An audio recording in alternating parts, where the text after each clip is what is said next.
Assalamualaikum warahmatullahi wabarakatuh. Bismillahirrahmanirrahim. Alhamdulillahirabbil alamin wa bihi nasta'in wa ala umuri dunya waddin. Wassalatu wassalamu ala asyrafil anbiya'i wal mursalin Muhammadin wa ala alihi wa sahbihi ajma'in wa ba'du. Rabbana zidna ilma warzuqna fahma. Allahumma anfa'na bima 'allamtana wa 'allimna ma yanfa'una wa a'udzu bika min ilmin la yanfa'. Allahumma taqabbal minna innaka antas samiul alim wa tub 'alaina innaka antal ghafurur rahim. Bapak Ibu jemaah sekalian yang dirahmati Allah, alhamdulillah pada malam hari ini bisa berkumpul di tempat ini di baitin min buyutillahi azza wa jalla, di salah satu di antara rumah-rumah Allah Ta'ala ini. Dan oleh karenanya kita paling tidak menghadirkan 3 niat. Yang pertama adalah niat iktikaf. Kita berada di rumah Allah Ta'ala dahulu, menghentikan pergerakan duniawi kita sejenak untuk menghubungkan kembali diri kita, batin kita, hati kita dengan Allah Ta'ala.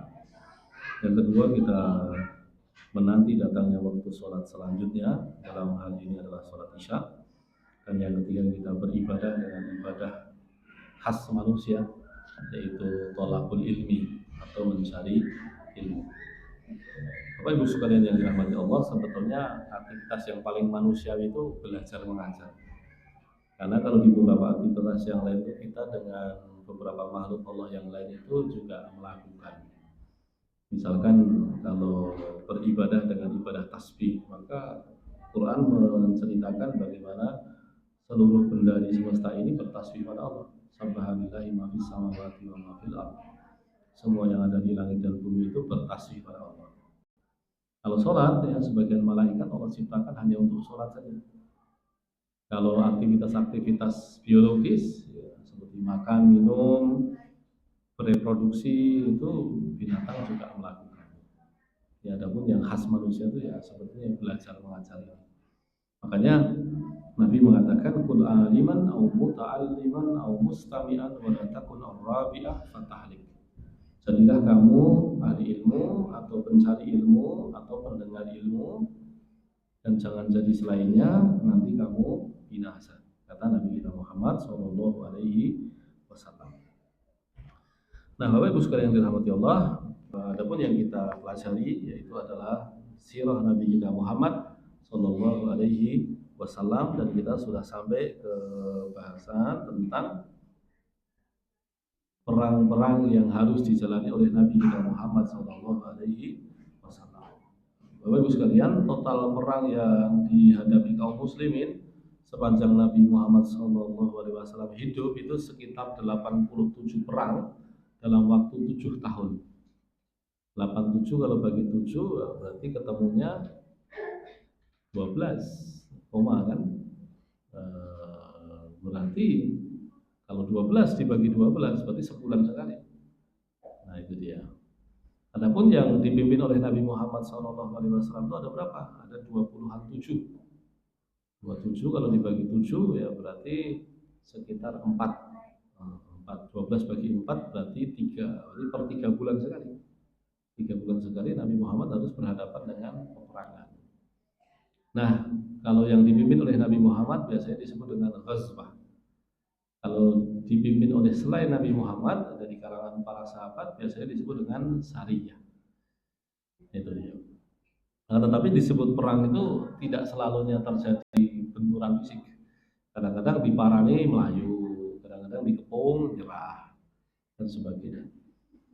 Nah, di pertemuan sebelumnya kita masuk bahasan tentang al-idhnu bil jihad. Ya, Allah mengizinkan Nabi Muhammad untuk memasuki jihad peperangan. Kata jihad, Bapak Ibu sekalian, itu artinya adalah bersungguh-sungguh atau mengerahkan energi. Bentukannya ada beberapa, misalkan mujahadah. Biasanya mujahadah itu untuk menyebut orang yang mengerahkan energi untuk memperbaiki hatinya, batinnya, amal perbuatannya, untuk menggugurkan dosa-dosanya. Itu namanya mujahadah. Nah, itu dia. Kalau istilah yang dipakai untuk mengerahkan energi pikiran, untuk menghasilkan rumusan-rumusan ilmu atau fatwa-fatwa keagamaan itu namanya ijtihad. Ya, tapi kalau fisik itu biasanya namanya jihad. Nah, itu kata jihad. Kata jihad paling umum. Ya, bisa dipakai yang perang, bisa dipakai untuk non perang. Ya, jadi menertibkan nafsu kita, mendisiplinkan nafsu kita, itu namanya jihadun nafas. Jihad nafsu gitu ya. Jihadun nafas itu jihad nafsu. Mendidik manusia dengan Quran itu juga jihad. Ya. Nah, Allah mengatakan wajahidhum bihi jihadan kabira. Jihadilah mereka dengan jihad yang besar, dengan Quran. Maksudnya apa? Ajarkan Quran, sampaikan kebenaran. Ya, memang banyak manusia itu yang melakukan kesalahan itu karena nggak tahu. Lalu yang kedua, banyak yang memang yang dia ketahui itu belum mantap, belum tertanam di dalam hati. Ya, ada juga yang masih ragu, masih ragu. Nah, baru sisanya sedikit tapi biasanya berpengaruh itu memang sengaja melawan yang benar.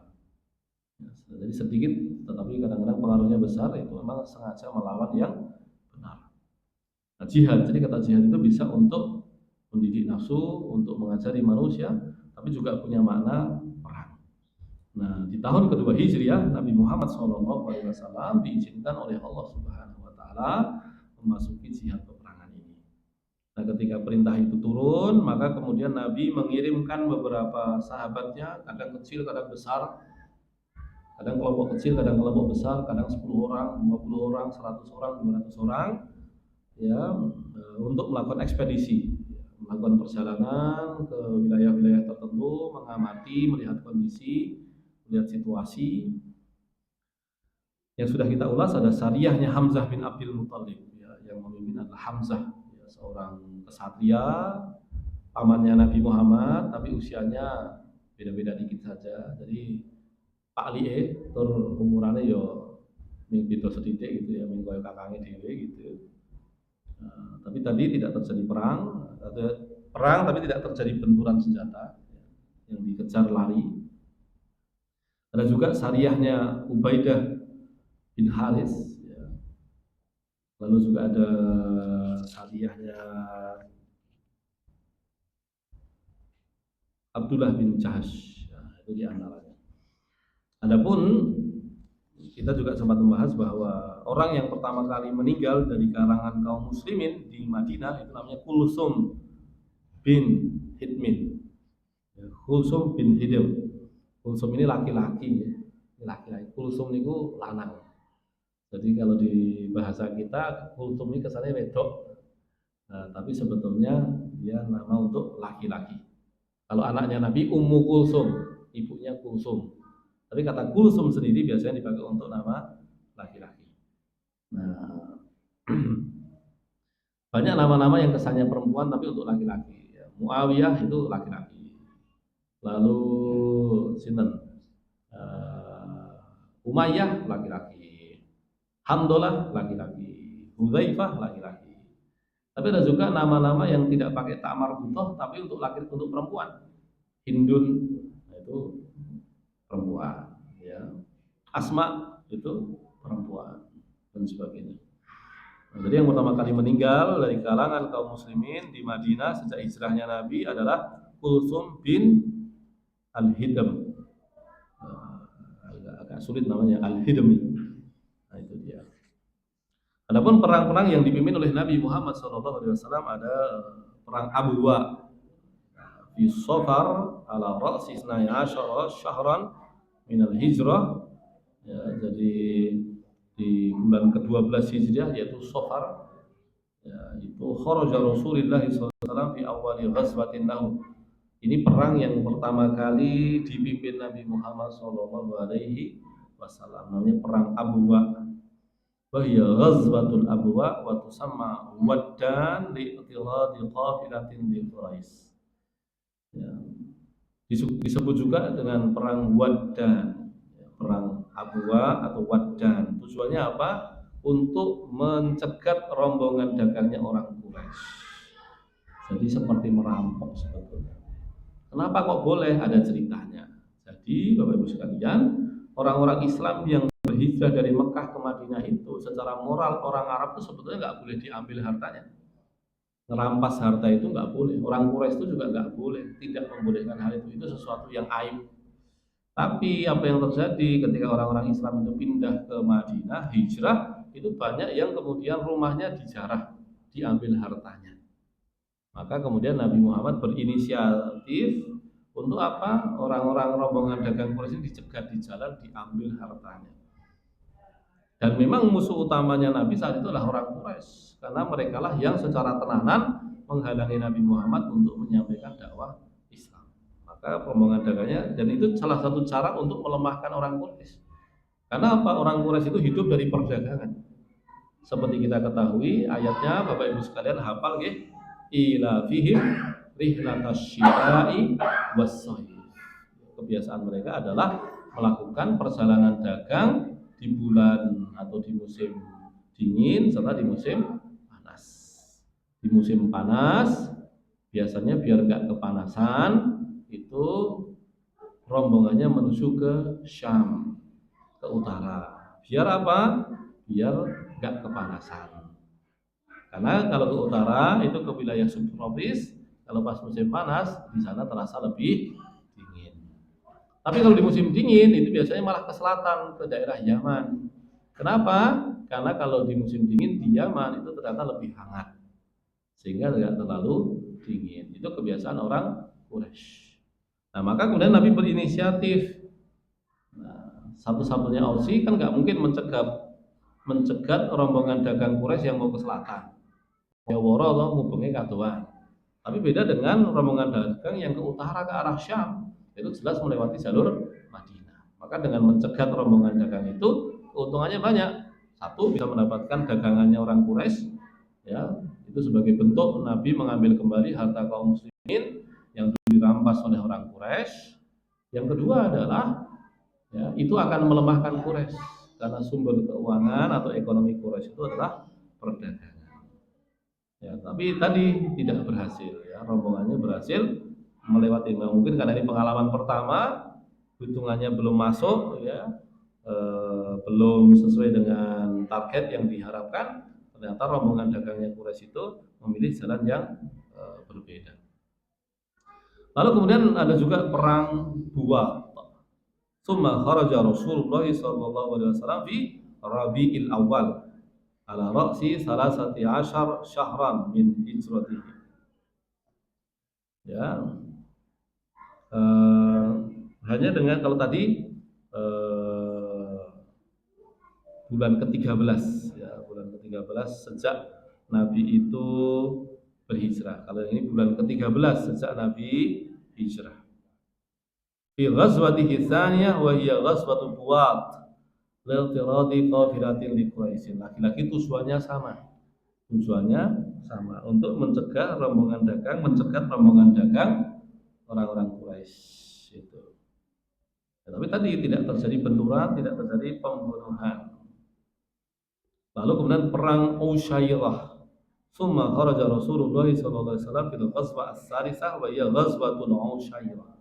Wa kanat fi Jumadil akhirah ala ra'si 16 syahran min hijratihi. Hal ini bulan ke-16 ya, bulan ke-16. Jadi bulan ke-12 sejak Nabi hijrah, beliau melakukan ekspedisi militer namanya perang Abwa. Lalu bulan ke-13 ke perang Buat. Lalu kemudian di bulan ke-16 ke perang Usyairah. Ini adalah peristiwa-peristiwa yang nantinya berakhir dengan perang Badar. Ya, jadi ceritanya itu awal-awalnya itu ya alon-alon riyin. Ya, lalu kemudian ada Ghazwatus Safawan, ada perang Safawan. Lam yakum Rasulullah sallallahu alaihi wasallam ba'dal Usyairah illa layali. Tsumma kharaja fi ghazwati Safawan wa tusamma aidan ghazwata Badr awal atau Badr ula. Nah, perang Safawan ini itu sama kepentingannya mencegat rombongan Quraisy, tapi kalau yang sebelumnya di siang hari nggak pernah berhasil, ini di malam hari. Dan ini sampai daerah namanya Badar, dan ini Badar pertama kali sehingga disebut sebagai perang Badar pertama. Perang Badar yang pertama. Nah, lagi-lagi Nabi juga tidak berhasil ya, tapi sudah terdengar informasinya dari orang-orang Quraisy, Muhammad karo kelompok iki anu ngincer rombongan dagangan wong Quraisy. Nah, hati-hati, itu sudah diantisipasi. Lalu Nabi Muhammad selanjutnya mengirim sebuah rombongan militer, pimpinannya adalah Abdullah bin Jahash. Ya. Summa ba'asa Rasulullah sallallahu alaihi wasallam Abdullah bin Jahash fi sariyatin ila mantiqati Nakhlah.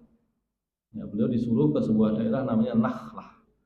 Wal hadaf i'tiratu qabilatin li Quraisyin fadrakuha faqutila Amru bin Al-Hadrami wa huwa awwal kafirin yuqtalu fil Islam. Nah, Nabi itu sebetulnya membornya gini, kowe ngoyak rombongan dagange wong Quraisy, dijiko hartane tur aja nganti ana sing dilukai atau nganti ana sing dipateni. Perintahnya Nabi itu jelas, jangan ada korban.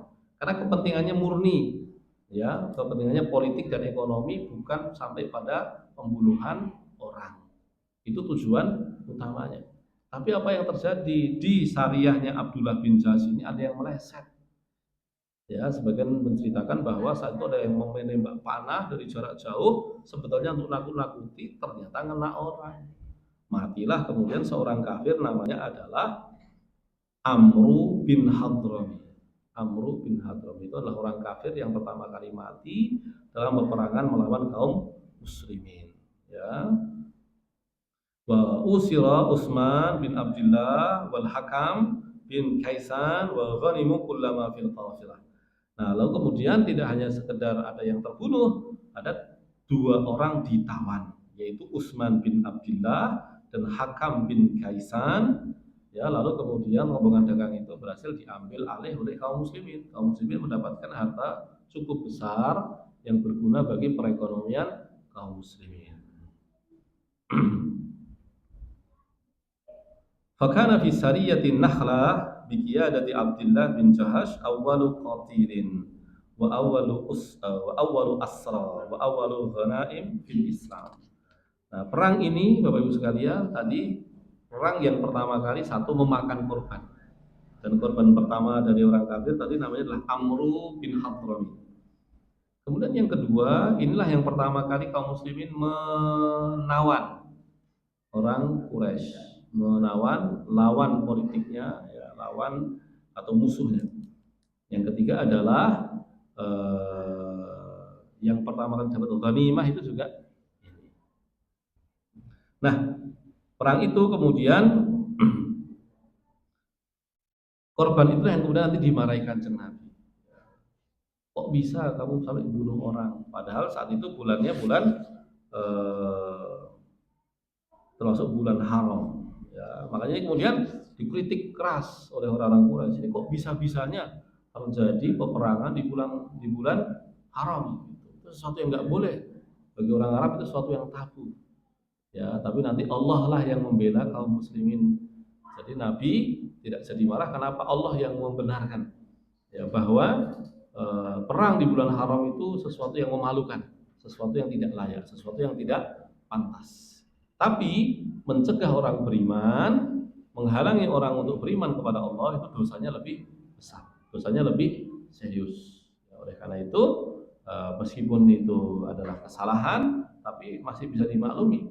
Kesalahan orang Quraisy yang mengagungkan bulan Syawal tapi menghalangi orang beriman itu dosanya lebih besar dibandingkan kesalahan orang Islam yang sempat tidak sengaja membunuh orang Quraisy, ya, dan mengambil ghanimah mereka, mengambil harta-harta mereka. Nah, itu dia. Inilah yang kemudian nantinya orang-orang Quraisy menyiapkan pasukan untuk memerangi kaum muslimin. Mereka sudah menyiapkan pasukan secara khusus. Tapi jangan dianggap bahwa orang-orang Madinah itu terisolasi dari orang Quraisy, ya. Karena pertama, orang Madinah dengan orang-orang Mekah itu ada hubungan kekerabatan sebetulnya. Masih ada persaudaraan. Bahkan simbahnya Kanjeng Nabi itu ada yang berasal dari Madinah. Jadi Madinah itu bukan tempat yang sama sekali baru. Nabi masih punya sedulur, ya, saudara yang ada di sana. Bahkan kalau kita cermat, kalau kita masih ingat, bapaknya Kanjeng Nabi ini makamnya di Madinah. Ya, termasuk makam ibunya itu juga di daerah dekat Madinah. Nah, lalu kemudian banyak informan dari Madinah itu yang menginformasikan ke Mekah tentang kondisi Madinah, khususnya orang-orang munafik. Ya.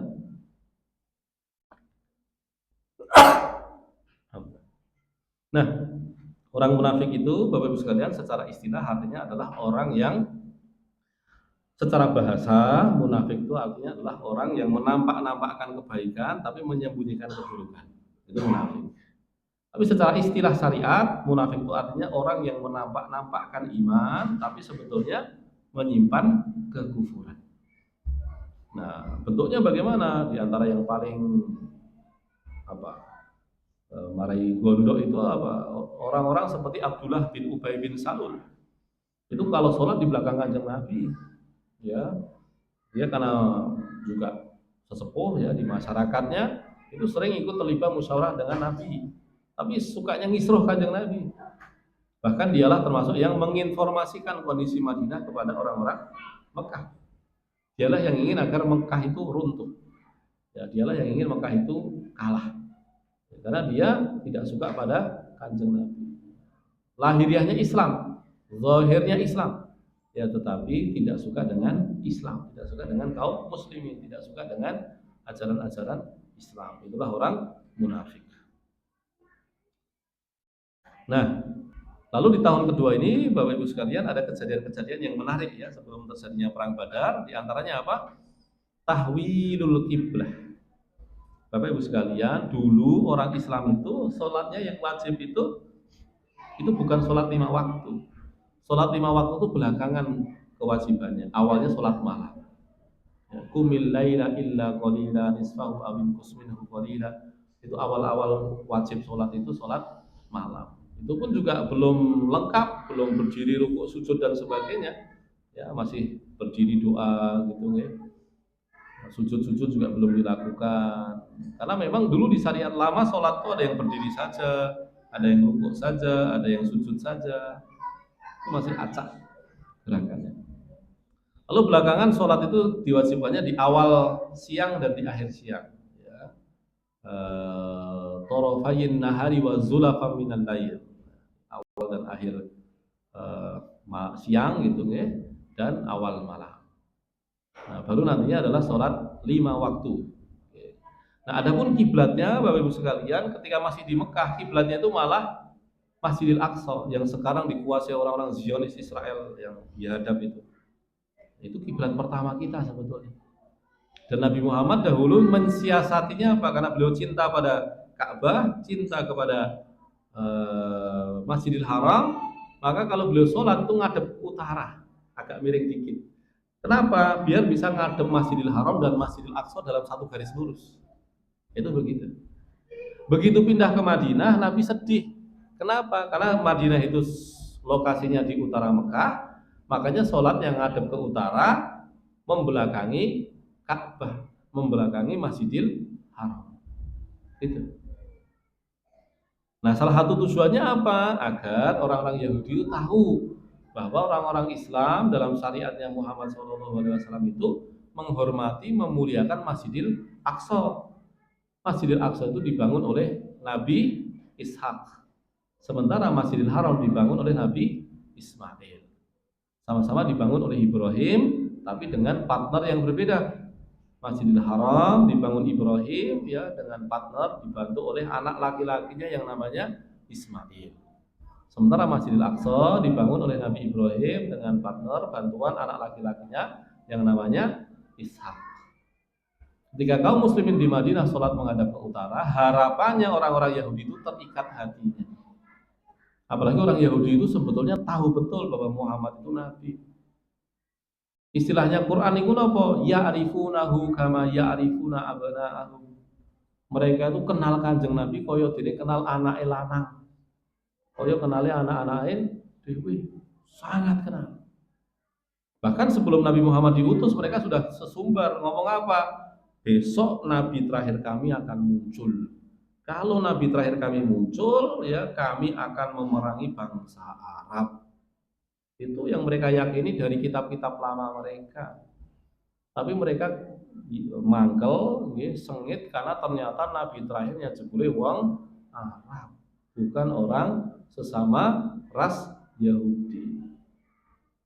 Akhirnya mereka meskipun tahu bahwa Muhammad itu Nabi, mereka wegah beriman, sengaja menyimpang dari keimanan kepada Allah Subhanahu wa Ta'ala. Jadi tahu yang benar, makanya disebut dengan maghdubu alaihim. Ghairil maghdubi alaihim. Dimurkai. Kenapa dimurkai? Jelas ngerti sing bener, kenal sing bener, tur trimo ngelawan, trimo nyimpang, trimo nyelisihi sing bener. Makanya dimurkai. Beda dengan orang Kristen ya. Orang Kristen itu lebih dekat dengan orang Islam karena mereka itu sebetulnya adalah orang-orang yang punya hati yang baik. Seneng karo sing bener, seneng karo sing genah, seneng ngelakoni sing bener, tapi tidak tahu mana yang benar. Makanya dikatakan sebagai zolun, disebut dengan zolin, orang yang sesat. Tapi Kristen pun sebetulnya sekarang terpecah banyak. Ada yang dekat ke Yahudi, ada yang dekat dengan Islam. Kalau orang-orang Kristen di Palestina, itu dengan orang Islam. Bahkan banyak pemikir-pemikir Kristen yang di Palestina itu bela Palestina, bela orang Islam. Ada orang namanya Edward Said ya, itu orang Kristen terbela Palestina. Ada namanya Wael bin Halak. Wael bin Halak itu orang Kristen Palestina. Tapi di YouTube dicari saja videonya. Wael bin Halak itu dia profesor di Amerika, dia bilang, kalau saya suruh milih hidup di bawah negara Islam atau negara Amerika, saya pilih hidup di bawah negara Islam. Dia bilang begitu. Wong Kristen, wong Palestina, tapi terima bela wong Islam. Tapi yang Kristen yang bela Yahudi ada nggak? Ya banyak. Joe Biden, ya itu jelas. Ya, kemudian Kamala Harris, ya, yang barusan kalah dari Donald Trump. Ya, termasuk Donald Trump ya. Tapi kemarin Donald Trump oleh orang-orang Islam di pressure gitu karena dia butuh suaranya orang Islam, nego-nego dengan orang Islam di Amerika. Ya, tapi nggak tahu nih ya nanti kalau dia jadi dilantik edan porah gitu ya, karena Donald Trump itu kan juga aneh mungkin. Nah, tetapi tadi Bapak Ibu sekalian kembali karena orang-orang Yahudi itu hatinya keras, ya, dibujuk dengan cara yang halus pun nggak ngefek, pakai cara keras pun juga nggak ngefek. Tapi pernah bilang gini akhirnya, laukana Musa hayyan la yasauhu illa ayat tabi'a ma ji'tu bihi. Nabi sampai mengatakan apa? Andaikan Musa saat ini masih hidup, dia harus mengikuti apa yang aku bawa. Itu kata Nabi kita Muhammad SAW. Tapi apakah Yahudinya mau masuk Islam? Ya enggak. Sedikit aja yang mau masuk Islam, yang tulus saja, yang jujur aja, yang hatinya bersih. Akhirnya kemudian Allah mengabarkan kepada Nabi bahwa kiblat sholat itu berubah dari Masjidil Aqsa ke Masjidil Haram. Seko ngadep ngalor, neng madep ngidul. Dan itu ada kejadian lucu. Kejadiannya apa? Ada sahabat baru sholat di sebuah masjid, lalu kemudian diteriaki oleh sahabat yang pulang sholat dengan kanjeng Nabi ngadep ke arah Masjidil Haram. Diteriaki apa? Allah bilang kiblatnya berubah ya, membacakan ayat itu. Nah di Al-Baqarah kan. Nah lalu kemudian ketika mereka sholat, terus kemudian menghadap balik ke arah ke selatan. Imamnya tinggal bergerak ke depan. Maka kemudian tempat di mana sholat ini berubah dari menghadap utara ke selatan, dari menghadap Masjidil Aqsa ke Masjidil Haram, itu dikenal sebagai Masjid Qiblatain. Masjid dua kiblat. Karena pernah menghadap ke utara, lalu pas sholat tiba-tiba menghadap ke selatan. Itu dia. Jadi di tahun kedua Hijriah ini ada syariat yang diturunkan, yaitu perubahan kiblat dari Masjidil Aqsa ke Masjidil Haram. Kapan itu? Fin nisfi min Rajab. Ya, di tengah bulan Rajab. Ya, ja'al wahyu ilan nabi bitahwilil kiblati min baitil maqdisi ilal ka'batil musyarrafah. Itu dia. Lalu kemudian di tahun kedua ini juga ada turun syariat. Bapak Ibu sekalian, di antara ciri syariat itu apa? Tadarruj. Syariat itu ciri-cirinya pelan-pelan, alon-alon. Kita kalau lihat ahli maksiat, kita ampun ke susu. Ya, kalau dia melakukan kemaksiatan langsung di depan mata, mungkin bisa kita cegah langsung. Itu pun kita mengukur. Tapi kalau dia punya banyak kemaksiatan, sebetulnya pelan-pelan. Jangan semuanya mau langsung dihilangkan. Makanya ibunda kita Aisyah mengatakan, andai kan yang pertama kali diperintahkan Allah itu adalah meninggalkan khamr, pasti tidak akan ada orang Arab yang masuk Islam. Ya, bahkan perintah meninggalkan khamr itu 3 kali. Ya, alon-alon dia. Yang pertama apa? Wala taqrabus sholata wa antum sukar. Ojo sholat nek kowe kuwi mendem. Dulu pernah kejadian Bapak sekalian ketika perintah sholat awal-awal tuh Allahu Akbar ngobrol riyen. Piye kowe mau le dodolan payu piro? Aku le dodol ning payu sakmene gitu. Sholat ngobrol nggih kados cah-cah cilik-cilik, cah-cah TPA niku. Tuh nek ngoten dhisik wong gede-gede, wong gerang-gerang. Kayak ngoten sing mendem Allahu Akbar. Cekak-cekuk ngoten. Maka kemudian Allah katakan wala taqrabus sholata wa antum sukar. Ojo sholat nek kowe kuwi posisi mendem. Itu setelah perintah untuk tidak bicara dalam sholat, untuk tidak aneh-aneh dalam sholat. Lalu kemudian perintah untuk tidak mendem ketika sholat. Kok nek wong mendem wajib sholat betul? Nggih wajib. Ya. Tapi dia tidak mendapatkan pahala atas sholatnya, tapi kewajibannya tetap berlaku. Maka kalau ada orang kok wis tahu mendem baniku sengaja ora sholat, nah itu masalahnya udah kekufuran. Ya. Makanya kemudian kita harus hati-hati. Salat kok mendem, nah, gitu kan? Ya itu sebetulnya kalimat yang lebih baik adalah ya, lumayan lah gelem salat. Orang kita ngisi mendem, gitu kan? Karena nanti dia sakit hati, karena ahli maksiat itu hatinya lebih rapuh. Orang beriman itu kalau dia ibadahnya benar, hatinya lebih tenang. Diece, yo santai, dioneke, yo santai. Karena hatinya tidak terikat dengan dunia. Tapi kalau ahli maksiat itu hatinya mudah terluka. Karena apa? Sudah rusak duluan karena kemaksiatan, mudah terluka, mudah tersinggung. Makanya ahli maksiat itu hatinya memang perlu kita jaga pelan-pelan gitu. Tapi kalau hatinya orang beriman itu kalau kokoh itu sebenarnya seneni merah orang efek. Kenapa? Dia tidak akan tersinggung. Dia akan lebih peduli dengan kebenaran yang disampaikan. Hati orang beriman itu asalnya kalau dia sehat bersih itu apa? Dionek merah orang efek. Dia tidak akan sakit hati karena dia fokus pada yang benar. Ada banyak cerita dalam Islam itu. Misalkan apa? Misalkan ya Abu Dhar niku kan wongnya kendel. Nek ngomong niku bloko. Orang nganggo isin-isin, ngonekke mlebu Islam langsung pengumuman, aku mlebu Islam arep ngopo kowe. Kendel ya. Musuhan kalian Bilal. Musuhan kalian Bilal letuk. Ngomong pripun? Yabnas Sauda. Anake wong ireng. Wah, iki kewanen to niku. Kanjeng Nabi krungu.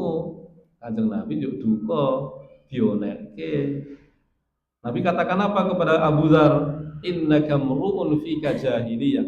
Kowe lho, wong kok isih duwe watak jahiliyah. Apa yang terjadi? Bukannya tersinggung, dia sakit hati karena apa? Merasa berdosa. Lalu mencari Bilal, minta maaf. Jangan minta maaf niku mboten tanggung-tanggung. Sirai disereh keteng lemah, bar niku ngomong nek kowe wegah ngapurani aku ki ndasku tak serehke lemah mangidao. Men kowe kuwi gelem ngekeki ngapura marang aku. Ngoten coba. Jadi orang beriman itu lebih sensitif pada kebenaran dibandingkan sekedar loro hati. Hanya kita perlu ngecek kalau hati kita mudah tersinggung pada perkara nggak penting, perkara dunia, atau berarti hati kita masih punya masalah. Imannya belum cukup kokoh. Apalagi kalau kemudian dinasehati kita malah tersinggung, bukan malah mikir endi sing bener endi sing salah. Malah yang dipikirkan tentang apa? Tersinggungnya. Itu berarti kita masih dominan kemaksiatan di dalam hati kita. Tapi kalau kita kemudian dionek ke saatos-atos tetap santuy, tapi yang dipikirkan adalah tentang kebaikan dan kebenaran, kita aku jangan salah. Maka berarti hati kita lebih kuat imannya. Gengsi itu lepas itu. Kalau hati itu bersih, gengsi itu akan terlepas. Tapi kalau semakin banyak kemaksiatannya, lebih kuat egonya, lebih kuat gengsi. Ada seorang ulama di Madinah, udah sepuh terhormat. Lalu ada seorang ulama muda itu datang jauh-jauh ke Madinah. Ya mbak ini salat sunnah, bar salat sunnah, sing sepuh niku moro. Padahal ulama sing enom niku niate sinau kalian ulama sing sepuh niku. Tur kan ra ngerti to. Wong jamane dereng ngenten Facebook, dereng ngenten HP. Sing enom niku bar niku ngonekke, Pak, salat sunah riyin." "Oh ya, nggih pun sing sepuh niku salat sunah." Bar rampung niku sing enom niku kaget, lah kok wong-wong do ngumpul muteri sing sepuh niku. Njuk mbatin, "Gek iki ulama sing tak goleki iki." Wah repot ya aku iku engko tersinggung megah nampani aku dadi murid, aku ado-ado tekan kene ra sida sinau aku. Nah begitu selesai majelis, sing enom niki marani, "Nyun sewu, panjenengan iki nggih." "Oh iya, kula ngapunten mau ngelekke jenengan." Jawabannya apa? "Loh apa masalahnya? Yang kamu sampaikan kan benar." Nah, jadi yang dia pikirkan bukan gengsinya, yang dia pikirkan bukan egonya, yang dia pikirkan adalah kebenaran. Jadi mudah sekali mereka itu menerima kebenaran dan tidak mudah gengsi.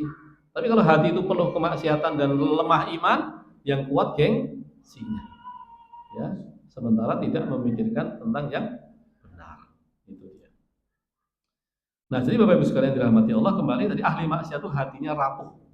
Ya, maka diomongi sing ra nglarani ati wae lara ati nek ahli maksiat niku. Makanya kalau sampai kita bilang gaweane maksiat atau salat, wah ampun niku sesuk paling ra arep jedul meneh niku. Mungkin malah tekan mati ra arep teng masjid meneh niku.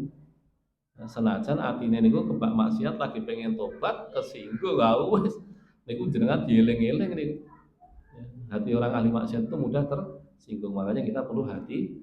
Kalau hati orang beriman itu ya kalau dia bersih dan sehat ya tidak akan ada yang menyinggung dia. Yang buat dia sakit hati cuma satu, kalau dia melakukan perbuatan salah dan dosa. Itu dia. Nah, tadi makanya dalam Islam itu ada kebertahapan. Lalu kemudian apa yang bertahap di tahun kedua ini? Puasa Ramadan baru diperintahkan. Dan puasa pertama kali itu dari dulu itu Bapak Ibu sekalian, puasa wajib untuk Nabi Muhammad itu adalah puasa Asyura. Kanjeng Nabi wajib puasa Asyura, kalau sahabat Nabi bebas poso oleh, raposo oleh. Tapi di tahun kedua Hijriah ini puasa Ramadan diwajibkan. Dan awal pertama kali puasa Ramadan diwajibkan itu rekoso, Pak. King nopo? Senajan poso niku tekan wengi. Kayak ngoten nek jenengan keturun, misalnya jenengan jam 09.00 dereng buka, jenengan keturun mbok letangi niku sedurung subuh pun mboten oleh dahar. Rong dina to niku. Ya nek bar rong dina niku jenengan tes sempet buka. Nek keturun melih, lah posone iso 3 dina ora mandeg-mandeg to niku. Wah, ngeluh tenan niku. Makanya ayat di surat Al-Baqarah itu kan maksudnya begitu. Uhilla lakum lailatas siyamir rafatsu ila nisaikum. Dhisik niku mboten oleh ndemok bojone nek poso Ramadan niku. Wengi wae ora oleh ndemok bojone niku. Tapi uhilla lakum lailatas siyamir rafatsu ila nisaikum. Hunna libasul lakum wa antum libasul lahum. Alimallahu annakum tahtanuna anfusakum dan selanjutnya. Termasuk apa? Yaitu ketika kita boleh. Jadi belakangan itu sahur itu sunnah, buka gasik niku sunah, nggih. Padahal buka gasik niku mboten sah sunah wae, dia tetep sregep nggih, mboten. Enten sing mboten buka kongko wae, ya niku gaya niku. Nah, dene niku mboten sah dikon sunah wae, buka adzan langsung sikat. Ya, karena memang itu fitrah, ya, fitrah. Maka Nabi malah melarang. Nek rasa reko-reko le buka keri-keri iki rasa reko. Nek wis waktune buka gegelis buka. Terus kalau buka itu meskipun ketiduran tetap boleh makan ketika bangun jam 3 pagi. Jadi puasa itu awal-awal itu malah berat sekali. Baru nanti belakangan jadi lebih mudah. Lalu apalagi Bapak Ibu sekalian di tahun kedua ini ada jadi fi Sya'ban ya, kewajiban puasa Ramadan itu turun di bulan Sya'ban ya. Syariatnya turun di bulan Sya'ban tahun kedua.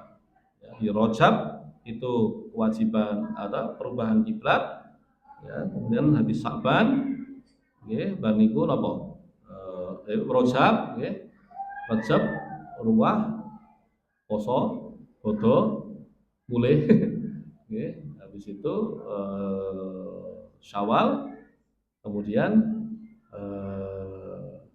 Sya'ban nggih berarti Rajab Sya'ban berarti sebelum puasa nggih Jadi di bulan Rajab perubahan kiblat, bulan Sya'ban sebelum Ramadan ada perintah puasa Ramadan.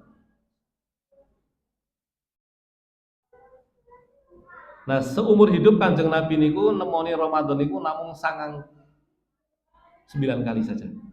Ini tahun kedua, 3, 4, 5, 6, 7, 8, 9, 10. Tahun ke-11 Kanjeng Nabi sampun situ. Nah, pas puasa pertama kali perang Badar, Nabi sempat batal. Bayangke mawon perang poso, nggih ngeluh tenan niku. Nah, itu dia. Jadi Nabi seumur hidup itu puasa hanya 9 kali. Boto namung ping 9. Nggih. Iktikaf ya rata-rata 10 hari kecuali Ramadan terakhir, Ramadan tahun terakhir. Nabi haji hanya sekali. Nabi haji seumur hidup hanya sekali. Jadi panjenengan alhamdulillah dapat kesempatan haji sekali niku pun padha Kanjeng Nabi niku. Nek umroh Kanjeng Nabi pun ping pinten? Hanya 4 kali. Ya umroh pertama pun tidak sempat iktikaf, tidak sempat tawaf karena dilarang masuk ke dalam Mekah. Ya, jadi beliau cuma sampai Hudaybiyah, nyembelih, cukur, terus sempat tawaf. Itu tahun ke-6 ya. Tahun ke-7 Nabi umroh. Itu qadha, mengqadha yang tahun ke-6 ya. Tahun ke-7 Nabi umroh sembari tahun ke-8 Nabi umroh sembari Fathu Makkah. Ya, lalu 9 itu Nabi umroh. Tahun ke-10 Nabi umroh sekalian haji. Ya, tamat tuh. Sisan haji, sisan umroh.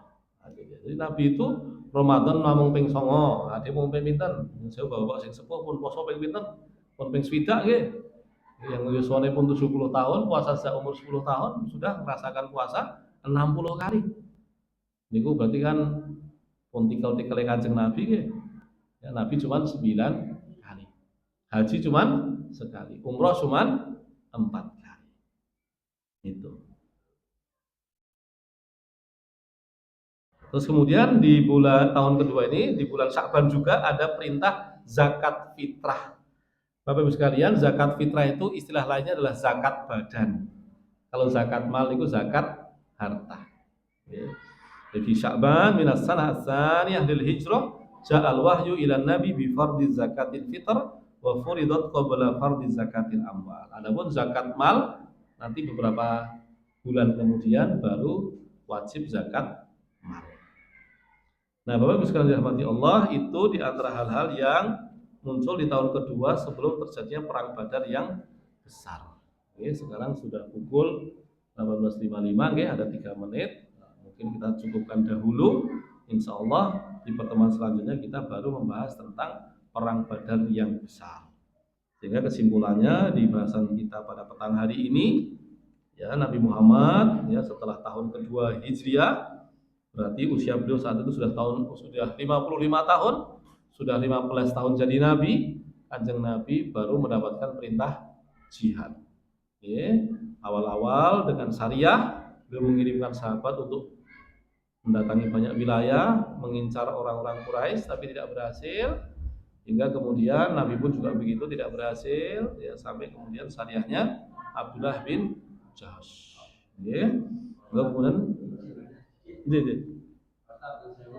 karena kaum non muslim itu seolah-olah pembawaan itu bunuh yang kejam. Di dalam sejarahnya saya kalau baca Al-Quran nggak ketemu hadis Nabi, saya nggak sampai hafal, nggak ngerti gitu ya. Sirah Nabawiyah saya lagi baca, sebenarnya Nabi Muhammad itu selama dia perang Badar, perang dan lain-lain, itu membunuh musuhnya itu berapa orang? Tidak sampai 10 orang. Tidak sampai 10 orang. Bahkan beliau betul-betul menghindari untuk menebas langsung orang. Bahkan sebetulnya dalam Islam itu pembunuhan itu opsi terakhir. Bahkan di di Fathu Makkah itu dari sekitar 3.000-4.000 orang yang ditaklukkan, itu yang dieksekusi mati hanya 8 orang. Itu gembong-gembongnya saja. Lalu salah satu peristiwa pembunuhan yang paling besar dilakukan kaum muslimin dan terpaksa itu kan melawan Bani Quraidah. Karena Nabi Muhammad itu kali ketiga Nabi dikhianati orang Yahudi. Kali pertama Nabi maafkan, kali kedua maafkan, yang ketiga ini Nabi sangat marah gara-gara pengkhianatannya gimana? Di dalam Madinah dikepung orang-orang Arab koalisi itu, orang Quraidah di dalam Madinah itu malah nyerang dari belakang. Tapi Nabi bukan Nabi yang buat keputusan. Ceritanya orang Quraidah itu minta tolong kepada Nabi gitu ya, Pulau dikasih penengah. Orang Quraidah itu dulu koalisinya dengan orang Aus. Nah dari Aus ada sahabat Sa'ad bin Ubadah. Itu tanya, gue yakin aku sing jadi penengah? Yakin. Wes yakin? Karena sebelumnya orang-orang Qainuqa itu minta tolong orang Khazraj ditulungi. Tapi ternyata si Sa'ad bin Ubadah itu malah bilang, wes gue yakin, ya wes. Pun kanjeng Nabi pun ditelas kemawon. Gitu. Jadi bukan Nabi yang buat keputusan. Kalau tidak salah 8 atau 9 orang yang dieksekusi oleh Nabi kita Muhammad Shallallahu Alaihi Wasallam. Terima kasih atas pertanyaannya. Jadi recall ya, jadi bisa menginformasikan salah satu poin penting tentang hal itu. Dan memang salah satu kelemahan penulisan sejarah kita itu, perang itu memang sangat di highlight ya, ditekankan. Tapi karena ringkas, akhirnya kesannya itu kejam. Padahal kalau didetilkan kejadiannya, itu betul-betul banyak hal-hal mulia yang dilakukan Nabi kan di peristiwa perang. Jadi kalau kita baca sirah yang pendek, jadi sirah itu kan kalau ditulis pendek ya sementer. Jadi kalau ditulis panjang kan saya berjilid-jilid. Nah semakin tebal, semakin menemukan detil-detil berita yang tidak kita temukan di cerita-cerita pendek. Wallahu alam bisawab. Insyaallah nanti kita lanjutkan di perang Badar ya, dan di situ banyak keajaiban, banyak pertolongan Allah dan banyak kemuliaan yang dilakukan oleh Nabi dan para sahabat. Wallahu a'lam bishawab. Barakallahu li wa lakum wa sallallahu ala nabiyyina Muhammad. Assalamualaikum warahmatullahi wabarakatuh.